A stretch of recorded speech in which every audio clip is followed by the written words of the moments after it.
ഇന്ധനക്ഷാമം സാധാരണക്കാരെ ബാധിക്കാതിരിക്കാൻ ഇടപെടലുമായി കേന്ദ്ര സർക്കാർ. ആഭ്യന്തര പാചകവാതക ഉൽപ്പാദനം വർദ്ധിപ്പിക്കാൻ എണ്ണ ശുദ്ധീകരണശാലകൾക്ക് നിർദ്ദേശം നൽകി. അധികമായി ഉൽപ്പാദിപ്പിക്കുന്ന പാചകവാതകം ഗാർഹിക ആവശ്യങ്ങൾക്ക് മാത്രമായി മാറ്റിവെക്കും. ഒപ്പം ഇറക്കുമതി ചെയ്യുന്ന LPG-യിൽ നിന്ന് ആശുപത്രികൾക്കും വിദ്യാഭ്യാസ സ്ഥാപനങ്ങൾക്കും മുൻഗണനാ അടിസ്ഥാനത്തിൽ വിതരണം നടത്തും. സിലിണ്ടറുകൾ പൂഴ്ത്തിവെക്കുന്നതും കരിഞ്ചന്തയും തടയുന്നതിനായി സിലിണ്ടർ ബുക്കിംഗിന് 25 ദിവസം ഇടവേളയും നിർബന്ധമാക്കി. വിവരങ്ങൾ നൽകാൻ ഡൽഹിയിൽ നിന്നും നന്ദഗോപൻ ചേരുന്നുണ്ട്. Nandagopan, very good morning. എന്തായാലും വളരെ മികച്ചൊരു തീരുമാനമാണ് ഇപ്പോൾ കേന്ദ്ര സർക്കാർ കൈക്കൊണ്ടിരിക്കുന്നത്. ഈ ഇന്ധനക്ഷാമം സാധാരണക്കാരെ ബാധിക്കാതിരിക്കാൻ എന്തൊക്കെ ഇടപെടലുകളാണ് കേന്ദ്ര സർക്കാരിന്റെ ഭാഗത്തു നിന്നും ഉണ്ടായിരിക്കുന്നത്? ഒപ്പം ഈ കരിഞ്ചന്തയിൽ ഈ പാചകവാതകം വിൽക്കാതിരിക്കാൻ കൂടി ചില കർശന നടപടികൾ സ്വീകരിച്ചിട്ടുണ്ടല്ലോ. Aswathy, good morning.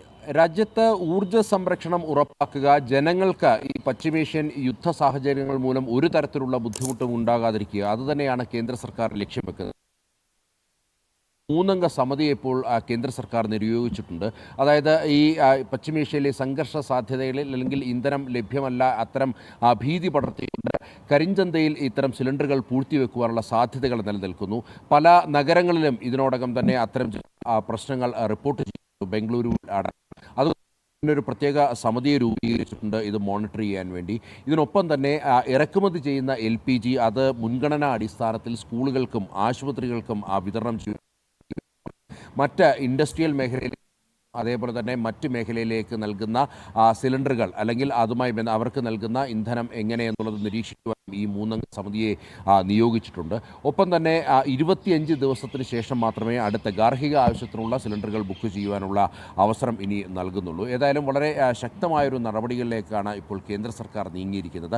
പ്രത്യേകിച്ച് ഈ ഊർജ്ജ സംരക്ഷണം മുൻനിർത്തിക്കൊണ്ടാണ് ഈ സിലിണ്ടറുകൾ അല്ലെങ്കിൽ LPG ലഭ്യമാകാൻ വൈകും അല്ലെങ്കിൽ ലഭ്യത കുറവുണ്ട്, അത്തരം ഭീതി പടർത്തുന്ന സാഹചര്യങ്ങൾ പല കോണുകളിൽ നിന്നും ഉയരുന്നുണ്ട്. എന്നാൽ നിലവിൽ ഭാരതത്തിന് പക്കലുള്ള ഇന്ധന ശേഖരങ്ങളെല്ലാം സുരക്ഷിതമാണ് എന്നുള്ളതാണ് ഇതിനോടകം തന്നെ പെട്രോളിയം മന്ത്രാലയം അടക്കം വ്യക്തമാക്കിയത്. കഴിഞ്ഞ ദിവസം രാജ്യസഭയിലും ഇതുമായി ബന്ധപ്പെട്ട് കേന്ദ്ര വിദേശകാര്യമന്ത്രി നടത്തിയ പ്രത്യേക പ്രസ്താവനയിലും ഭാരതത്തിൽ ഊർജ്ജ സംരക്ഷണം അല്ലെങ്കിൽ ഭാരതത്തിൻ്റെ ഊർജ്ജം പൂർണ്ണമായും സംരക്ഷിതമാണ്, നിലവിൽ അത്തരം അടിയന്തര സാഹചര്യങ്ങളൊന്നുമില്ല എന്നുള്ളതും അദ്ദേഹം സൂചിപ്പിക്കുകയുണ്ടായി.